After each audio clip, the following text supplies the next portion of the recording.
The story kicks off in a Los Angeles nightclub, where our hero, Hyung-Teo, works as a bouncer. He spots a troublemaker and swiftly grabs him by the collar. But surprise, it's not just any troublemaker. It's Jin-gi, his old friend from Korea. Jin-gi says he's been searching for Hyung everywhere, but Hyung warns him, cause more trouble, and he'll get hit next time, with no protection. Jin-gi pleads desperately. He doesn't want to go back to Korea, and he's broke. He even challenges Hyung to an arm wrestling match, but Hyung refuses. Finally, worn down, Hyung agrees to hear him out. Jin-gi takes Hyung to see some high-stakes gamblers who constantly mock Jin-gi for losing all his money on bets. Despite this, Jin-gi has brought Mark, that's what they call Hyung in the US fight scene, to compete. Jin-gi confidently tells them, if Mark loses, he'll stay in America and work off Jin-gi's debt. But if Mark wins, they get all the money in the pot. The gamblers agree. They ask Mark his decision. Let's do this, he says,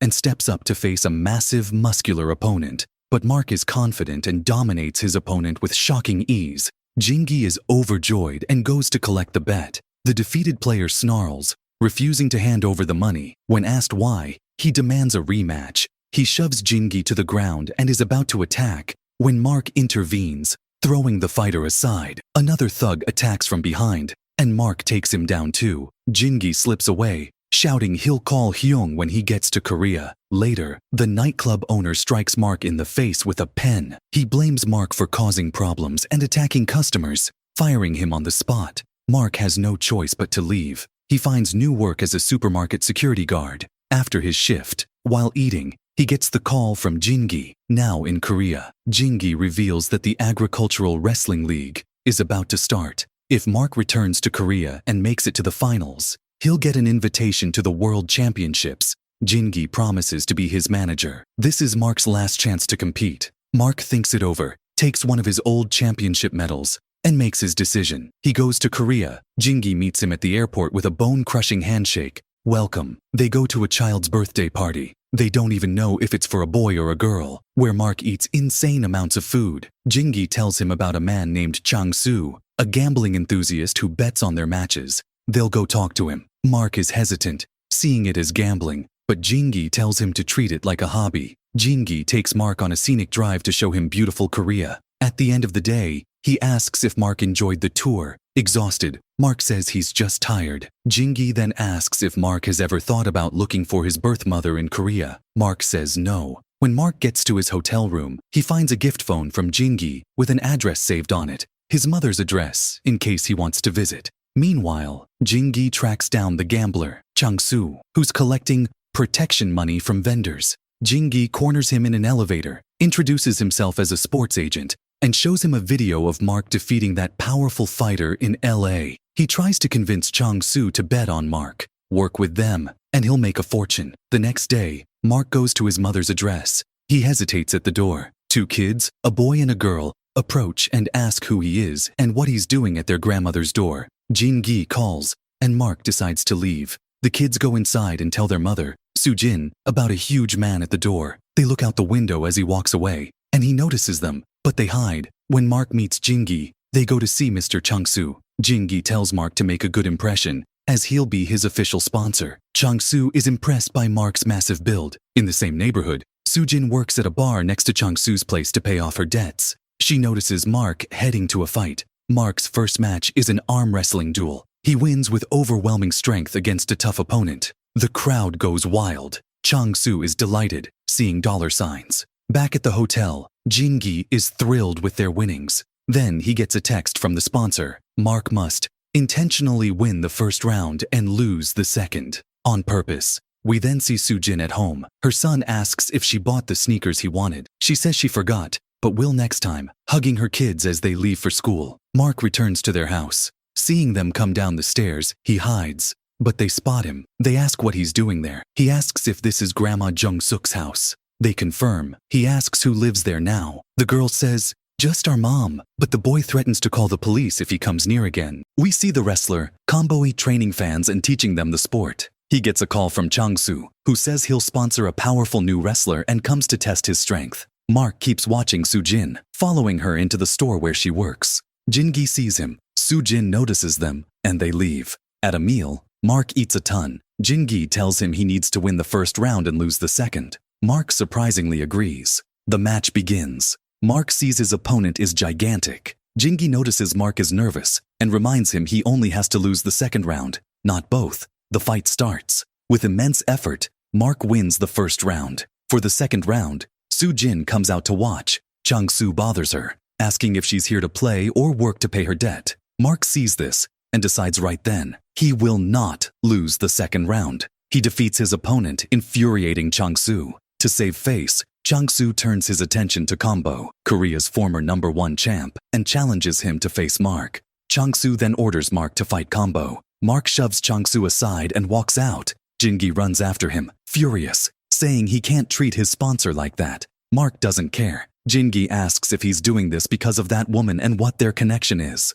Mark doesn't answer. Jin-gi goes to Soo-jin, asking how she knows Mark. Before she can finish, Chang-soo hits Jin-gi with a chair. His men start beating Jin-gi. Mark bursts in, fights off the thugs, and warns Chang-soo never to touch them again. But the police arrive. Chang-soo pretends Mark is the criminal who attacked everyone. Mark is arrested. At the station, Jin-gi tries to get him out, but fails because they can't verify his identity. Is he American or Korean? Then, Soo-jin arrives with her kids. She tells them Mark is her brother, showing them his old passport photo as a child with their mother. The police ask where their mother is now. Soo-jin reveals she died of cancer last year. She says their mother wanted Mark to return to Korea to live with her and the kids. Mark attacked those men because they were harassing her. Mark is released. He thanks Soo-jin for her help. Jin-gi says they must celebrate. They go to Soo-jin's house. That night, Soo-jin's daughter holds Mark's hand while he sleeps, saying her uncle is a giant.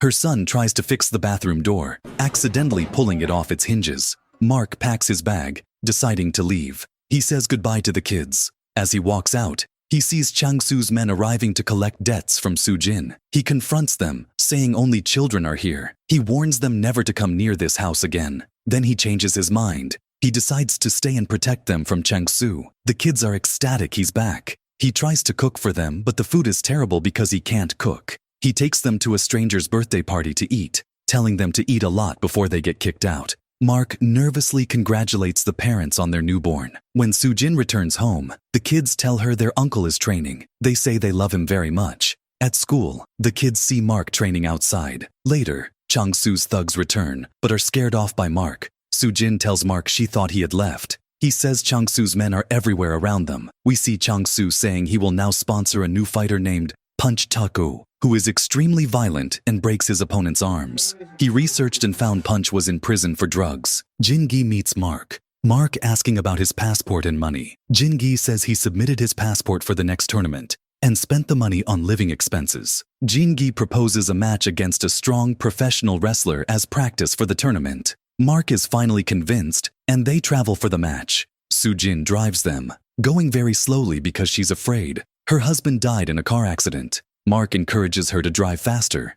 They arrive at an event where Combo is challenging fans. He defeats them all. It's Mark's turn. The match is incredibly tough, as both are equally strong. Mark is about to lose, but gathers his strength and defeats Combo at the last second. Later, Mark has lunch with Jin-gi, Soo-jin, and the kids. The kids then challenge some boys on the beach and win. Mark plays with them. Soo-jin is happy to see her kids joyful with him. At night, Mark sits alone. Soo-jin joins him. He learns his mother loved him and wanted to see him before she died. He says if she really loved him, she wouldn't have given him up for adoption. Soo-jin defends her, saying raising a son alone was hard. She asks Mark to teach her arm wrestling, and he does. Later, they appear on TV. Mark is hailed as a sports hero and becomes famous. Back home, Soo-jin's son asks if she got his sneakers. She did and wants to surprise him, but he's asleep. Mark picks the kids up from school and gives him the sneakers, showing him his mom does care. A friend makes fun of Mark, calling him a huge gorilla. Soo-jin's kids defend him, saying their uncle is a real champion who will win and go global. When Soo-jin gets home, she finds Mark has cleaned and organized the house. He goes to get dinner. Soo-jin asks if he'd like to go on a trip with them the next day. He agrees. Her son tells Mark that before their grandmother died, she wrote him an email. We see Jin-gi talking to Chang-soo, asking if he'll reconsider sponsoring Mark. Chang-soo refuses and shows him the giant Punch, fresh out of prison. Punch lifts Chang-soo and slams him to the ground. Jin-gi tells Chang-soo he'll regret it because Mark is a strong champion who will win. Meanwhile, Mark reads his mother's email. He learns that a single mother with a daughter worked at the store next door. His mother took them in, feeling they were family. She searched for Mark constantly to have him come live with her again, but couldn't find him. Mark realizes Soo-jin is mom, not his sister. His mother had adopted her. The next day, they all go on the trip Soo-jin planned. Mark is sad the whole way. She has a surprise. She takes him to his mother's grave. Her kids tell their grandmother their uncle is a champion and very strong. Soo-jin tells Mark his mother made her promise before dying. Make sure Mark forgives me. Don't let him be angry I sent him to an orphanage. But Mark is upset with Soo-jin. Why did you lie to me? Why didn't you tell me the truth that you're not my sister? She says she was going to tell him everything today. But Mark is hurt and decides to leave, refusing to live with them anymore. Jin-gi tries to stop him, but he refuses and walks away. They all miss Mark terribly. He trains with intense, violent focus. The day before the big tournament, Soo-jin's daughter asks if they'll go. Soo-jin says no, because she made a mistake, and Mark is holding it against them. Tournament day. We see Mark at the venue. Jin-gi is there too. Chung-soo taunts them, saying Mark will be a sacrifice for Punch. Jin-gi retorts, we'll see who's sacrifice. Punch walks past, glaring at Mark with hatred. The matches begin. The crowd cheers. Before his match, an interviewer asks Mark to say something to his family. He says he has no family. She asks for a word to his deceased mother. He says he can't. Jin-gi saves the situation, saying the match is starting. Soo-jin watches on TV. Her kids have his medal and see his despair. They decide to go to him without telling their mom. The first rounds eliminate fighters until only the strongest remain. Analysis shows Punch, Mark, and Combo are the top three. Mark defeats every opponent in his path, as do Combo and Punch, who is on steroids. Mark faces a fighter who cheats and defeats him, but the referees notice the cheat and order a rematch, which Mark wins. Chung-soo's assistant summons Jin-gi. He offers him a bag with $100,000 if Mark withdraws from the next match against Punch, with another $100,000 after the tournament. Jin-gi thinks he's joking, but Chung-soo confirms it's real if his fighter, Punch, wins the second match. Jin-gi goes to Mark, telling him to withdraw for a huge sum. Mark refuses. He says he must win the tournament because he promised Soo-jin's kids he would. Soo-jin's kids arrive at the tournament. A friend of their mother's sees them and calls Soo-jin, telling her kids are there. Soo-jin asks them why they went. They say they had to return the medal to Uncle Mark. The semi-final between Mark and Combo begins. Mark's arm gets injured, but they restart. The injury worsens and Combo dominates, about to win. But Mark gathers his strength one more time and finally defeats Combo. The kids and crowd erupt, except for a troubled Jin-gi. The second match between them starts. The crowd cheers for Mark. Mark notices Chung-soo's men have summoned Jin-gi. Jin-gi tries to return the money and cancel the deal, but they beat him up. Mark storms in, fights them off, and warns them never to touch Jin-gi again. He wins the second match against Combo. Now comes the final decisive match. Mark versus the giant, Punch. The battle is brutally violent. Punch tries to break Mark's arm, but Mark summons every ounce of his strength and willpower and, in an incredible climax, defeats Punch. The crowd goes absolutely wild, celebrating and chanting Mark's name. The interviewer asks for his words. He thanks his mother and says, I always loved you. Mark takes photos with all his fans and later joins Korea's biggest athletic club. And that's how the story ends.